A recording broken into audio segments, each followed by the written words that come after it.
Ta tête est mise à prix en enfer, car il est ce que Dieu a mis en toi. Il est le don que tu portes, et pour détruire ce don, il cherche à nous détruire. L'un des moyens qu'il utilise est le sexe illicite. Maintenant, écoute bien.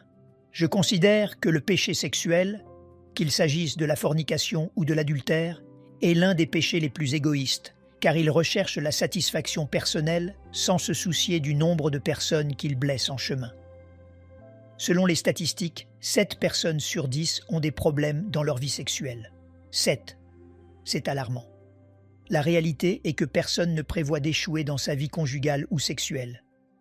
Personne ne se dit « Tiens, dans 5 ans, je me propose d'être accro à la pornographie ou d'avoir des problèmes sexuels dans mon mariage. » C'est quelque chose qui arrive simplement, sans prévenir. C'est pourquoi, même si nous ne planifions pas l'échec, nous ne planifions pas non plus le succès. Le succès doit être planifié dans tous les domaines de notre vie, et plus encore lorsqu'on parle de sexe. Souvent, nous avons de bonnes intentions. Nous voulons tous être heureux. Nous voulons tous profiter d'une vie conjugale heureuse, pour ainsi dire. Pourtant, nous prenons de mauvaises décisions concernant le sexe, et cela nous mène à la souffrance. Une mauvaise décision en matière de sexualité peut te coûter de la douleur pour le reste de ta vie. C'est pourquoi je demande aux adolescents que j'ai vus tout à l'heure de me prêter une attention particulière. J'aurais aimé qu'on nous prêche cela quand nous avions 8, 10 ou 12 ans. Mais on nous a jetés dans la vie. Nous avons vu nos corps se développer et nous avons pensé que cela nous autorisait à explorer la sexualité. Et nous avons commis des erreurs dont nous payons encore les conséquences aujourd'hui. Écoutez bien, l'ennemi nous étudie constamment, pour ainsi dire, pour savoir comment nous détruire. Tout le temps, l'ennemi observe. Il connaît nos faiblesses, il sait quand nous sommes vulnérables, et d'une certaine manière, il étudie le moment idéal pour nous attaquer afin de nous détruire, de nous blesser et de faire souffrir les gens qui nous entourent. Ce que je veux te dire, c'est qu'une mauvaise décision concernant le sexe ne me détruit pas seulement moi. Elle détruira tous les gens de mon entourage, mes enfants, mes parents, mon conjoint. Tous souffriront. Écoute, l'ennemi est ton rêve. L'ennemi est, je vais le dire ainsi, le rêve que Dieu a placé en toi. Car tu es venu au monde pour accomplir un dessein, comme l'accomplissement d'un rêve de Dieu. Et l'ennemi essaiera par tous les moyens de détruire ce rêve de Dieu qui est en toi. Par l'avortement, s'il n'a pas pu empêcher ta naissance. S'il n'a pas pu par l'avortement, il essaiera de te détruire par les abus durant l'enfance. S'il n'a pas pu par les abus, il essaiera de te faire trébucher par la fornication, la promiscuité ou l'adultère, ou en déviant le comportement sexuel des gens. Car il sait que s'il peut toucher notre sexualité le plus tôt possible dans la vie, il nous détruit. Prenons par exemple la femme de Potiphar et Joseph. Joseph avait un rêve de la part de Dieu. Joseph avait un grand dessein. Mais au milieu du rêve que Dieu lui avait donné et de l'accomplissement de ce dessein, cette femme croise son chemin. Vous vous souvenez comment s'appelait la femme de Potiphar, celle qui a dit « Je veux coucher avec lui ». En réalité, écoutez bien, la femme de Potiphar n'aimait pas Joseph. Elle n'était que l'instrument de l'ennemi pour détruire le rêve de Joseph. Beaucoup d'entre nous ne s'en rendent pas compte, mais en réalité, ce que l'ennemi cherche à travers la séduction, la fornication et l'adultère, c'est détruire ton dessein. Tu pensais peut-être « Oh, tout va bien, il regarde juste la voisine ». Non, non, non. L'ennemi te regarde toi. Il regarde ton dessein et se dit « Je dois détruire celui-là ». C'est pourquoi Salomon a écrit ce texte si puissant dans la Bible. Si vous voulez m'accompagner dans Proverbes, chapitre 6, verset 26, voyez ce que dit ce proverbe frappant. Car pour la femme prostituée, on se réduit à un morceau de pain, et la femme mariée en veut à une vie précieuse. En d'autres termes, ce que cherche l'ennemi, c'est à détruire ta valeur, et l'un des moyens d'y parvenir est le sexe. Je vais le répéter. Car pour la femme prostituée, on se réduit à un morceau de pain, et la femme mariée en veut à une vie précieuse. En d'autres termes, écoute-moi mon frère, ta tête est mise à prix en enfer parce qu'il est ce que Dieu a mis en toi. Il est le don que tu portes, et, pour détruire ce don, il cherche à nous détruire. L'un des moyens qu'il utilise est le sexe illicite. écoute bien. Je considère que le péché sexuel, qu'il s'agisse de la fornication ou de l'adultère, est l'un des péchés les plus égoïstes, car il recherche la satisfaction personnelle sans se soucier du nombre de personnes qu'il blesse en chemin. Bien que Salomon dise que celui qui commet cela manque de sens, qu'il se détruit lui-même et s'attire la honte, en réalité, quand je commets un péché sexuel, je blesse mes générations futures. Pense seulement à tes enfants, aux conséquences de ce péché. Mais sache ceci, toute relation sexuelle hors du contexte matrimonial n'est pas de l'amour, c'est de la luxure, et cela provoque la mort. Quand on entend dire que deux personnes non mariées ont fait l'amour, oh mon frère, quelle erreur! Elles n'ont pas fait l'amour, elles ont commis l'acte égoïste le plus terrible qu'une personne puisse commettre, car je blesse mon épouse, mes enfants, et je me détruis moi-même. Car Paul dira dans la première épître aux Corinthiens, chapitre 6, que celui qui pêche sexuellement pêche contre son propre corps et se détruit. Je veux vous lire un texte biblique. Quelqu'un a demandé « Qu'est-ce que la luxure ?» Eh bien, je vous la définis. La luxure consiste à utiliser l'autre pour mon propre plaisir sans me soucier du mal que j'impose à cette personne. Je le répète, la luxure, c'est utiliser l'autre pour quoi? Pour mon propre plaisir. Tes enfants ne m'intéressent pas, ton mariage ne m'intéresse pas. Je veux utiliser ton corps, le posséder, puis te rejeter. Mais je veux vous lire un texte biblique qui m'effraie. C'est dans la première épître aux Thessaloniciens, chapitre 4, versets 3 à 8. Ce que Dieu veut, c'est votre sanctification, c'est que vous vous absteniez de l'impudicité, c'est que chacun de vous sache posséder son corps dans la sainteté et l'honnêteté, sans vous livrer à une convoitise passionnée, comme font les païens qui ne connaissent pas Dieu. C'est que personne n'use envers son frère de fraude et de cupidité dans les affaires, parce que le Seigneur fait justice de toutes ces choses, comme nous vous l'avons déjà dit et attesté.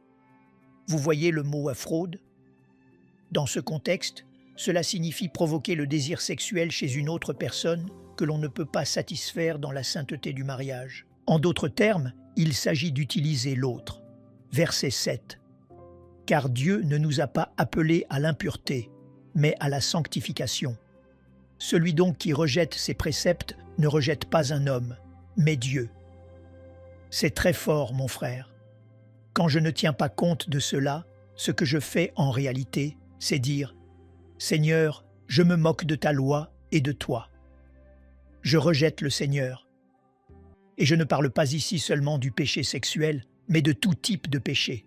C'est un acte de rébellion contre Dieu par lequel je dis « Seigneur, peu m'importe ce que tu dis, je veux faire ce que je veux. » Et il faut assumer les conséquences qui suivent.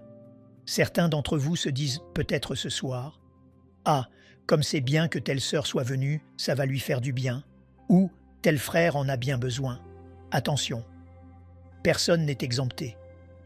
Personne.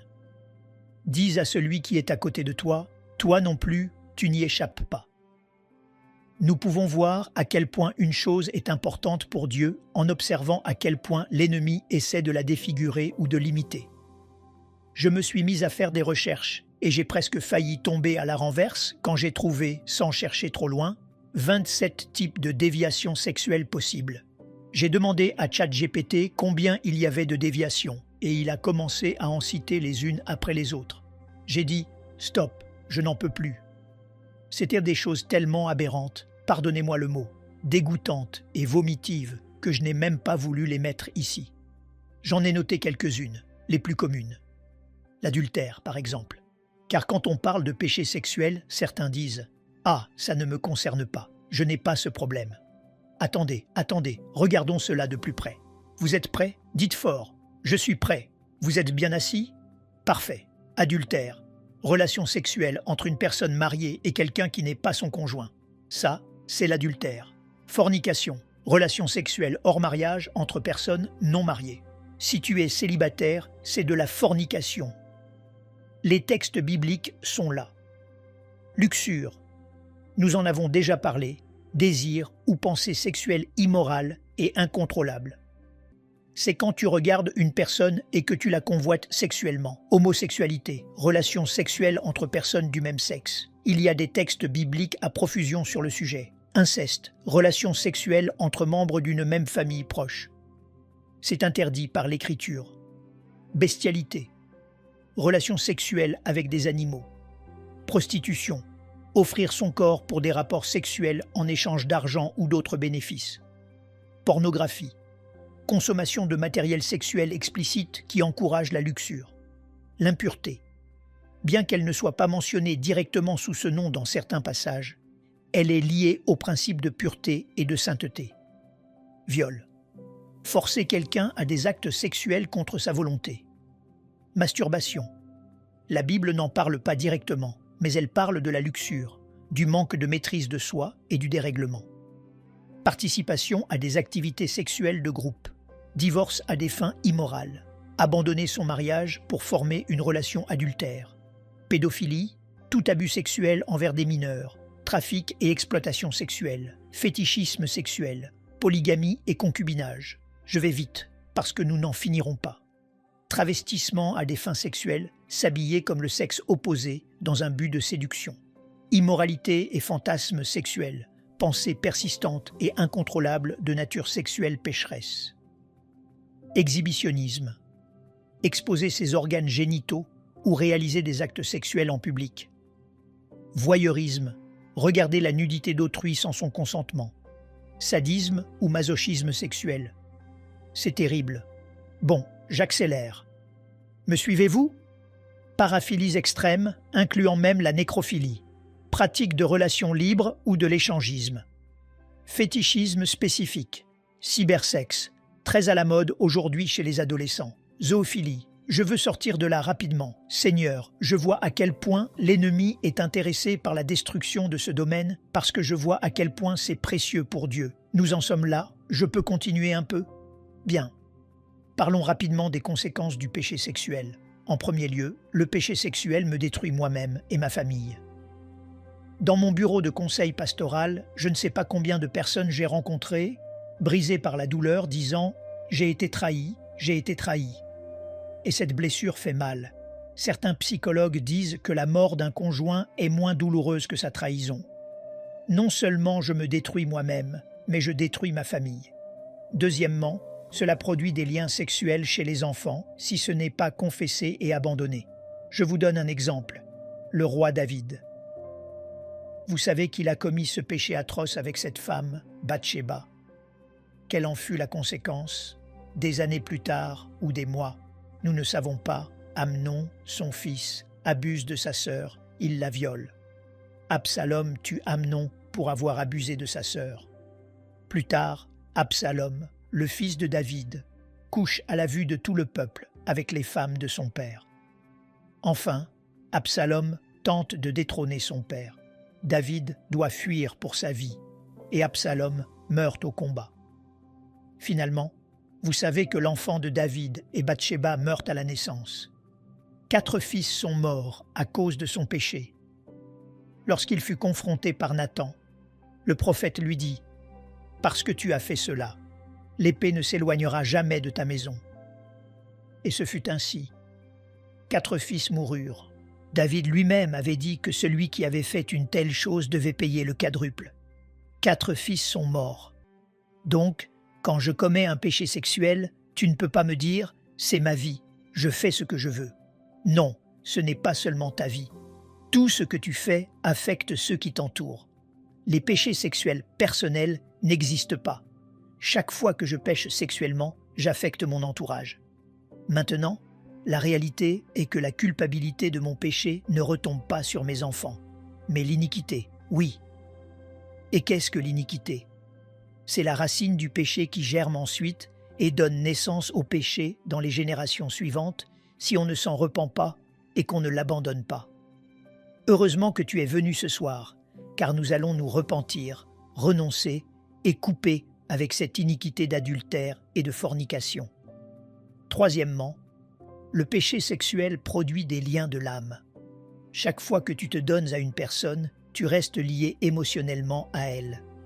C'est pourquoi, si tu as eu des relations sexuelles avec d'autres personnes que ton conjoint, tu dois briser ce lien de l'âme qui s'est créé pour être libre. Le péché sexuel détruit le temple de Dieu. Le temple, c'est moi. Et Paul dit dans la première épître aux Corinthiens, chapitre 6, « Vous ne pouvez pas devenir un avec une prostituée et prétendre être un avec le Seigneur. Soit je suis un avec elle, soit je suis un avec le Christ. Mais je ne peux pas prétendre que mon corps est le temple de l'esprit si j'ai des relations immorales. » Le péché sexuel ouvre la porte aux démons. Quand je pêche sexuellement, tous les démons que cette personne avait et tous les démons des personnes qui ont couché avec elle se retrouvent sur ta vie. C'est pour cela que l'ennemi cherche tant à impliquer les gens sexuellement, car en ne faisant qu'un avec cette personne, tu dis à toutes ces légions de démons « Et je suis là, vous avez aussi une place dans mon corps ». Et là arrive la dépression, la maladie, la tristesse, le suicide, la mort, l'homosexualité, la luxure, la perversion, tout ce que vous voulez, parce que nous laissons la place à ces démons. Le péché sexuel mène à une vie de mensonge. Tu étais là-bas avec je ne sais qui et ta femme te demande « D'où viens-tu » ? Du travail, j'ai eu un pneu crevé. Mensonge. Et alors tu commences à mentir, mentir, mentir pour couvrir ta vie qui n'est qu'une fausseté. Écoutez, je vais vous donner un conseil. Ne faites jamais affaire avec une personne qui trompe son conjoint. Pourquoi ? Parce que si cette personne trompe son conjoint, qui est la personne qu'elle est censée aimer le plus, qu'est-ce qui t'attend, toi ? Elle te volera tout. Avant d'acheter une voiture, demandez au vendeur « Êtes-vous fidèle à votre femme ?» S'il dit non, éloignez-vous de lui. Une vie de fausseté, une vie de mensonge. Le péché sexuel ouvre la porte à des péchés encore pires. C'est ce qui est arrivé à David. Il commet l'adultère, puis il ment pour cacher son péché, puis il assassine pour couvrir son crime, jusqu'à ce qu'il soit finalement confronté par le Seigneur, qu'il tombe à terre et demande pardon. Quel silence il y a ici ce soir. Ceux sur Facebook, vous n'imaginez pas l'ambiance dans ce temple. Bien sûr, écoutez bien, je veux maintenant apporter une parole de paix. Il est clair que si tu as commis une erreur dans ce domaine, Dieu peut et veut nous restaurer. Amen. Mais si nous persistons dans ce péché sexuel, nous ne ferons qu'avorter notre dessein et l'appel que Dieu a pour notre vie. Et Dieu a tellement pour toi, mon frère. C'est intéressant, je vois cela chez le roi David, un homme selon le cœur de Dieu, qui a commis une erreur horrible. Pourtant, Dieu ne l'a pas défini par son adultère. Dieu n'a pas dit « David l'adultère ». Non, car commettre une erreur ne me définit pas, mais demeurer dans cette erreur, oui. David a commis une erreur, oui, mais il s'est repenti. Et je crois que c'est la raison pour laquelle Dieu l'appelle un homme selon son cœur. Parce que lorsqu'il a été confronté par Dieu, il a demandé pardon et s'est détourné du mal. Amen. Dites tous, et il s'est détourné. Voyez Éphésiens, l'apôtre Paul dans Éphésiens, chapitre 5, verset 3, va jusqu'à dire que l'impudicité, qu'aucune espèce d'impureté ne soit pas même nommée parmi vous. Parfois, cela m'inquiète de voir des frères faire des blagues à double sens, des commentaires déplacés. Et ta femme, elle est où? Elle est à l'église. Ah, et avec qui elle se trouve là-bas? Ces plaisanteries, mon frère, que cela ne soit même pas nommé parmi vous. Nous ne pouvons pas faire ce genre de blagues ou de commentaires. Blagues grivoises, commentaires indiscrets. S'il vous plaît, que cela ne soit même pas nommé. Éphésiens, chapitre 5, verset 3. Amen. Levez la main droite. Dieu me parle aujourd'hui. Dites, aïe, aïe, aïe. Allons vite. Où commence donc le péché sexuel? Eh bien, le péché sexuel commence par les yeux. Genèse, chapitre 39, verset 7, dit que la femme de Potiphar commença bientôt à regarder Joseph avec des désirs sexuels. Il y a une grande différence entre voir et observer. On peut voir quelque chose, mais observer, c'est quand on commence à regarder les détails. On se dit « Waouh, ce fruit a l'air délicieux, il doit être juteux, il est bien rouge ». Et on commence à lui laisser de la place et à accueillir dans son esprit des choses qu'on ne devrait pas. Écoute, si tu concentres ton attention sur la mauvaise personne, tu allumeras un désir erroné dans ton cœur. Je vous parle clairement, n'est-ce pas? C'est pourquoi tu dois faire très attention à ce que tu regardes. La Bible dit dans le 2e livre de Samuel que David, après s'être reposé, se leva et commença à se promener sur le toit de son palais. Et soudain, il vit. Qu'est-ce qui s'est passé? Il vit une femme qui se baignait. David aurait dû voir cela et se dire « Waouh, quelle femme, quelle courbe! Gloire à Dieu, son mari est bien chanceux. Allez, on rentre. » Mais il est resté à regarder ce qu'il ne devait pas regarder. Et c'est là que son problème a commencé, quand on regarde ce qu'on ne doit pas regarder. Je pense toujours aux femmes qui vont au centre commercial. Je vais juste regarder. Elle entre dans la boutique. Je veux juste regarder. Et peu après, elle ressort avec plein de sacs, n'est-ce pas? Parce qu'elle a regardé ce qu'elle ne devait pas regarder. Quand vous allez au centre commercial, mes sœurs, ne prenez pas votre carte de crédit, allez-y sans. Le psaume 101, verset 3 dit « Je ne mettrai rien de mauvais devant mes yeux ». L'ordre serait celui-ci. Je regarde, puis j'imagine, puis je désire, puis je pêche, et enfin je meurs. À quel échelon vous situez-vous? Peut-être pas vous ici, car dans l'église de God United, nous sommes tous des saints immaculés. Mais sur Facebook ou YouTube, il y en a peut-être qui regardent ce qu'ils ne doivent pas regarder.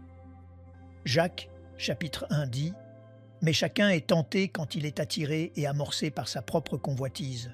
Puis la convoitise, lorsqu'elle a conçu, enfante le péché, et le péché étant consommé, produit la mort. » Deuxièmement, après le regard vient l'esprit. C'est là que se trouve l'imagination. Maintenant, je commence à caresser ses pensées.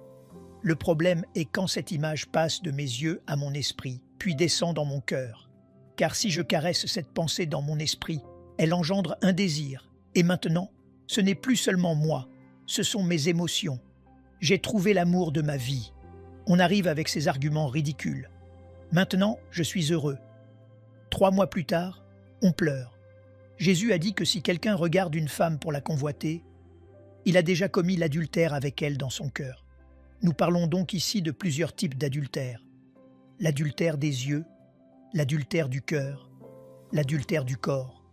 C'est pourquoi Salomon dit de garder son cœur plus que toute autre chose. Vous êtes toujours là? Tôt ou tard, mon cher frère, le péché sexuel s'emparera de nous quand nous permettons qu'il passe de nos yeux à notre cœur. La luxure s'installe, puis ton corps l'exécute. De plus, il y a beaucoup de chrétiens qui ont déjà décidé de le faire, mais ils ne l'ont pas encore fait faute d'opportunité, car c'est une décision que je prends dans mon cœur. Bien, allons vite. Voulez-vous être libre du péché sexuel? Amen. Voyons comment être libre. J'ai presque fini. Donnez-moi encore quelques minutes. Premièrement, établissez des limites avec le sexe opposé. C'est simple. Chez moi, nous avons une règle et j'ai établi une loi depuis de nombreuses années. Par exemple, ma sœur, s'il pleut un jour ou s'il neige et que vous voulez que je vous dépose au coin de la rue dans ma voiture, vous n'y monterez pas. Pardonnez-moi, mais je ne fais pas monter de femme, à part ma brillante épouse. J'ai décidé de ne faire monter personne du sexe opposé dans ma voiture. Mais pasteur, vous êtes si dangereux que ça? C'est un pasteur très célèbre, Rick Warren, chez qui j'ai eu le privilège d'être assis il y a environ 3 mois, qui m'a dit « Je ne fais jamais cela ». Pourquoi? Parce que, les conditions étant réunies, je ne sais pas de quoi je suis capable. Car à l'intérieur, nous avons tous un tigre. Nous avons un monstre qui s'appelle le vieil homme, la chair. Alors je fais attention, je mets des limites. Et grâce à Dieu, mon épouse a aussi des griffes de tigre, car sérieusement, quand elle voit une femme s'approcher trop près de moi, elle sort les griffes. Et bien des fois, elle m'a dit « Fais attention à telle sœur parce qu'elle te regarde beaucoup. » D'accord, merci. J'ai déjà du mal avec une seule, mon frère. Pourquoi en voudrais-je 2? Ce serait idiot. Imaginez, vous savez, je pense souvent à ceci. J'ai mon fils Paul, ici présent aujourd'hui. Deuxièmement, pense aux conséquences. J'imagine que, pour une raison quelconque, je commets une erreur, que Dieu me garde, et que je doive m'asseoir devant mon fils Paul, devant Jason ou Mélodie, et leur dire « Les enfants, je veux vous dire que votre mère et moi allons nous séparer, parce que j'ai commis l'adultère. » Vous imaginez combien de personnes seraient blessées ici, dans l'Église? Combien de personnes abandonneraient le Seigneur en disant « Ces pasteurs sont tous des ordures comme les autres ». Et tu vas te dire « Heureusement, je ne suis pas pasteur. » Mais tu es papa, tu es maman et tu es enfant de Dieu. C'est très sérieux. Un jour, j'ai fait une promesse au Seigneur et j'ai prié ainsi. Seigneur, si pour une raison quelconque, tu vois qu'un jour je suis si stupide, si idiot, et que je suis sur le point de commettre cette erreur et que je monte dans ma voiture pour aller à ce rendez-vous, tue-moi sur le chemin. Mais qu'on ne dise jamais cela de moi. Je préfère mourir. Je préfère mourir plutôt que de tromper et de trahir la femme que Dieu m'a donnée. Et vous direz, Pasteur, pourquoi n'as-tu pas prêché ce message 10 ans plus tôt? Il n'est jamais trop tard pour commencer. Tu peux commencer aujourd'hui. Tu peux être fidèle dès aujourd'hui. Établis des limites, établis des règles. Deuxièmement, pense aux conséquences. Pense à ce qui arriverait de pire si je faisais cela. Écoute mon frère, quelques minutes de péché peuvent te gâcher la vie entière. Je n'ai jamais entendu un homme ou une femme venir me dire « Pasteur, j'ai été infidèle à mon épouse et c'était génial.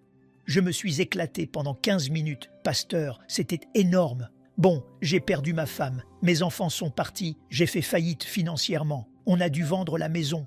Je suis à la rue, mais c'est 15 minutes. Qu'est-ce que c'était bon? Vous connaissez des gens comme ça. Qu'est-ce que je suis en train de faire? Je livre même mon salut éternel pour finir condamné en enfer pour l'éternité. Mais en m'étant éclaté ces 15 minutes à l'hôtel, c'est ridicule. C'est que nous ne réfléchissons pas. L'ennemi, quand il a tenté Ève, lui a dit la vérité. L'ennemi ne lui a pas menti. Il a dit « Si tu manges de ce fruit, tu connaîtras le bien et le mal. » Il lui a dit la vérité, mais il ne lui a pas dit que le mal, c'était la mort. Et elle a mangé. Elle a cru que rien ne se passerait. Sais-tu pourquoi les gens ont des relations sexuelles hors mariage? Je vais te l'expliquer. Parce qu'ils cherchent chez quelqu'un quelque chose que lui seul peut leur donner. Mais quand tu as le Christ dans ton cœur et que tu es rempli de lui, tu ne cherches rien à l'extérieur, car tu sais que tout cela est passager et ne peut te donner la paix. Troisièmement, confesse-le. Dans quel sens? Si tu es tenté, cherche de l'aide. Parle à ton pasteur, parle à ton leader. J'ai besoin que tu pries pour moi parce qu'il y a une personne qui me séduit et cela me cause des problèmes. Car l'ennemi se cache dans l'obscurité. C'est pourquoi il est nécessaire d'exposer la tentation, de chercher de l'aide, d'ouvrir ton cœur. J'ai un problème, pasteur. Et peut-être même avec ton épouse. Sais-tu quand un mariage est mûr? Quand tu peux confesser à ton conjoint? Aujourd'hui, il y a une personne au travail qui me dit des choses et cela me pose problème. Peux-tu m'aider? Oh, viens mon amour, nous allons prier pour toi. Là, vous êtes mûrs maritalement. Et si ton mari te dit cela un jour, range le bâton et dis « À genoux, on va prier ». Et au passage, remplissez vos devoirs conjugaux. Quatrièmement, ne regarde pas. Dites tous « ne regarde pas ». C'est-à-dire, fais un pacte avec tes yeux, comme l'a dit Job. Job l'a dit ainsi. « J'avais fait un pacte avec mes yeux, et je n'aurais pas arrêté mes regards sur une vierge. » Cinquièmement, je dois changer mes schémas de pensée. Ton esprit est habitué à penser d'une manière erronée et tu dois remplacer ces pensées. Écoute, celui qui possède ton esprit possède ton cœur et celui qui possède ton cœur possède ton corps. Car le problème commence ici. Ton organe sexuel le plus puissant, c'est ton esprit. Dirige tes pensées. Tu dois les changer. Sixièmement, demande de l'aide. Ce n'est pas un péché de confesser que tu es tenté. Je préfère confesser que je suis tenté plutôt que de devoir confesser un adultère plus tard. Mais beaucoup n'ont eu personne, pas d'amis, de mentors, de leaders ou de pasteurs. « Hé, j'ai un problème, peux-tu m'aider ?» Non, ils étaient seuls. C'est pour cela que le corps du Christ est si important. Si tu n'as personne à qui ouvrir ton cœur, tu as un problème. Septièmement, planifie l'évasion. En d'autres termes, fuis pour ta vie. Quelle stratégie incroyable chez Joseph. Paul dit dans la première épître aux Corinthiens, chapitre 6, « Fuyez l'impudicité ». C'est intéressant car, quand il s'agit de l'ennemi, il dit « Affrontez-le. Toute arme forgée sera sans effet. Vous marcherez sur les serpents et les scorpions. Mais devant la femme adultère, fuis. Ne commence pas à raisonner. Je peux gérer ça. Je vais la gagner au Christ. Laisse quelqu'un d'autre la gagner, toi. Fuis. Va-t'en. Ne reste pas là à raisonner. Salomon dit dans Proverbes, chapitre 5, verset 8. Éloigne-toi du chemin qui conduit chez elle, et ne t'approche pas de la porte de sa maison. Et huitièmement, veille et prie. Jésus a dit dans Matthieu, chapitre 26, verset 41, « Veillez et priez afin que vous ne tombiez pas en tentation.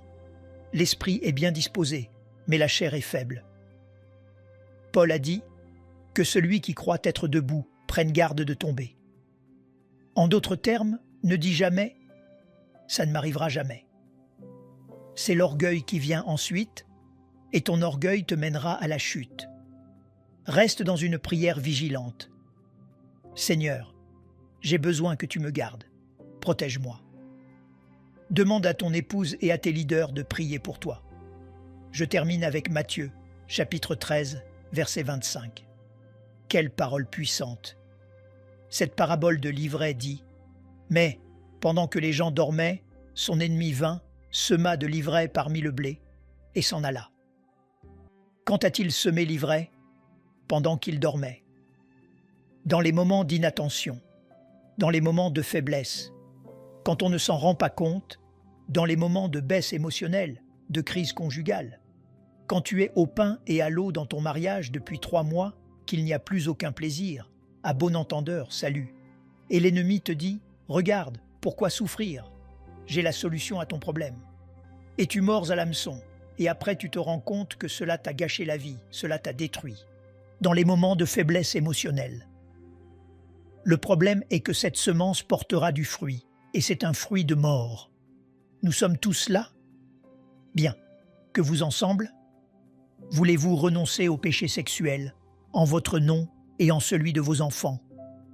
Je vous en parle car si je demandais qui est sans reproche ici, je crois que personne ne resterait. Mère Teresa de Calcutta n'est pas venue aujourd'hui, ni l'archange Gabriel, ni l'archange Michel. Nous tous, à un moment donné, avons commis des erreurs. Et je veux vous dire quelque chose, car j'ai souvent entendu de jeunes fiancés chrétiens. Ce qui me fait tant de peine quand je vois des fiancés avoir des rapports sexuels avant le mariage. Combien ici ont encore des enfants célibataires? Waouh! Je prie pour que vos enfants arrivent purs au mariage. C'est si triste de sacrifier son avenir par impatience, au lieu de savoir attendre pour se donner pur à l'autre personne. Il y a quelque temps, le Seigneur m'a fait voir quelque chose. Car beaucoup disent « Non, pasteur, je n'ai pas fait l'amour avec ma fiancée. Non, jamais de pénétration. Pour l'amour de Dieu, la fornication, que Dieu m'en garde. Mais vous étiez là, à vous toucher là où vous ne deviez pas. C'est la même chose. C'est du sexe. Tu l'as embrassé là où tu ne devais pas. C'est du sexe. Tu as eu une excitation sexuelle. C'est du sexe. Cela en fait partie. C'est pourquoi je crois que mets tes mains derrière ton dos. Ton épouse te mettra les mains derrière le dos pour que tu ne la touches pas. Parce qu'après, il faut aller demander pardon et l'ennemi t'enlève toute autorité. Ah, tu vas prêcher? Et hier, quand tu étais avec ton fiancé dans la voiture, c'était quoi ça? Explique-moi. Prions pour que Dieu garde nos enfants et qu'ils puissent arriver purs au mariage. Et quand ils se marieront, arriver à l'autel et dire « Waouh, je te donne mon corps, je l'ai gardé pour toi ». Ce fut notre cas avec mon épouse, et je le dis par pure grâce. Imaginez, le 7 août 1993, quand nous nous sommes mariés, ce jour-là, le pasteur, qui est déjà dans la gloire du Seigneur, a prêché son sermon le plus long. Je voulais qu'il dise « Amen, allez-vous-en, ciao ». Mais non, il a prêché pendant 40 minutes. Et elle n'avait jamais été avec un autre, ni moi avec une autre. Dieu nous a fait ce cadeau, et je n'ai pas honte de le raconter. Car celui qui a forniqué ne se gêne pas pour le dire. Alors moi non plus, je n'ai pas honte. Et je le dis pour que nos adolescents l'entendent et disent « Je veux être comme ça ». Êtes-vous là? Pourquoi n'ai-je pas entendu ce message 20 ans plus tôt? M'a dit une dame. Mais on peut recommencer à zéro avec le Christ, n'est-ce pas? Et le Seigneur fera ce cadeau à nos enfants et à nos petits-enfants. Mais quelqu'un doit rompre avec cet héritage de malédiction et de perversion. Et c'est toi. C'est pourquoi nous allons renoncer maintenant à ce péché sexuel. J'ai préparé une prière un peu longue. Je veux que nous la lisions tous ensemble. Nous allons y renoncer. Tu renonces pour toi-même. Tu demandes pardon pour les péchés de tes ancêtres, car ils ont aussi déshonoré Dieu, et tu demandes la protection pour tes enfants. Qu'en pensez-vous? Levons-nous et prions. Lisons-le tous ensemble. Je me mets sur le côté pour ne pas gêner. Au nom de Jésus, 1, 2, 3. Père céleste, au nom de ton Fils Jésus-Christ, mon Seigneur et Sauveur, je te demande de me pardonner de t'avoir offensé par ma vie sexuelle. Merci, parce que tu l'as déjà fait. Je te demande aussi de m'aider à me pardonner à moi-même pour mes mauvaises décisions à ce sujet. Au nom de Jésus, je brise tout lien qui m'attache à mes anciens partenaires sexuels. Je brise toute malédiction que j'ai attirée sur ma vie par le péché sexuel ou l'abus. Je me déclare libre car le sang de Jésus m'a racheté et délivré de toute malédiction. Je brise le pouvoir du péché et de l'iniquité dans ma vie par le sang de Jésus. J'ordonne à tout esprit de luxure, de perversion, d'adultère, de fornication, d'impureté et d'immoralité de sortir de mon caractère sexuel. Au nom de Jésus, j'ordonne à tout esprit caché dans n'importe quelle partie de ma vie de sortir au nom de Jésus. Je renonce à tout péché sexuel dans lequel j'ai été impliqué par le passé, incluant la masturbation, la pornographie et les fantasmes. Au nom de Jésus, je brise toute malédiction d'inceste, de viol, d'abus, d'illégitimité, de promiscuité et de polygamie. Au nom de Jésus, je reçois un esprit de sainteté dans ma vie pour marcher dans la pureté sexuelle. Au nom de Jésus, je me libère de l'esprit de ce monde, des désirs de la chair, des désirs des yeux et de l'orgueil de la vie. Je vainque le monde par la puissance du Saint-Esprit. À partir d'aujourd'hui, je promets de t'honorer par ma vie sexuelle et de la vivre pleinement selon tes desseins. Mes enfants arriveront purs au mariage et aucun type de perversion ne sera jamais associé à mon nom de famille. Au nom de Jésus, Amen, Amen. Alléluia. Je veux clarifier une chose. Le but de tout ceci n'est pas d'apporter de la culpabilité, mais une prise de conscience et une libération, pour que nous nous rendions compte de la gravité de la chose. Amen. Nous aimerions vous donner l'opportunité de faire de Jésus le Seigneur de votre vie. Voulez-vous bien prier avec moi? Dites Seigneur Jésus, je me repens de mes péchés. Viens dans mon cœur. Je fais de toi mon Seigneur et Sauveur. Et merci Seigneur pour le baptême du Saint-Esprit en moi. Dans le nom de Jésus. Par cette simple prière, nous croyons que le Saint-Esprit vous conduit sur le chemin de la nouvelle naissance. Allez dans une bonne église dont le fondement est la parole de Dieu, passez par les eaux du baptême et donnez à Dieu la première place. Nous espérons de tout cœur que ce message vous encouragera.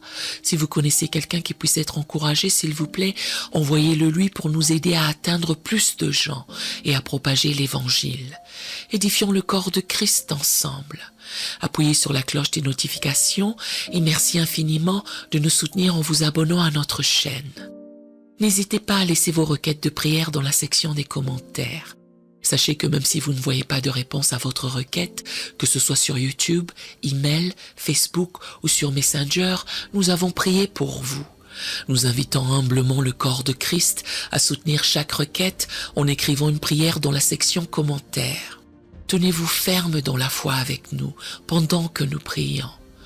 Que la grâce et la paix du Seigneur Jésus-Christ soient avec vous tous et qu'il vous bénisse merveilleusement.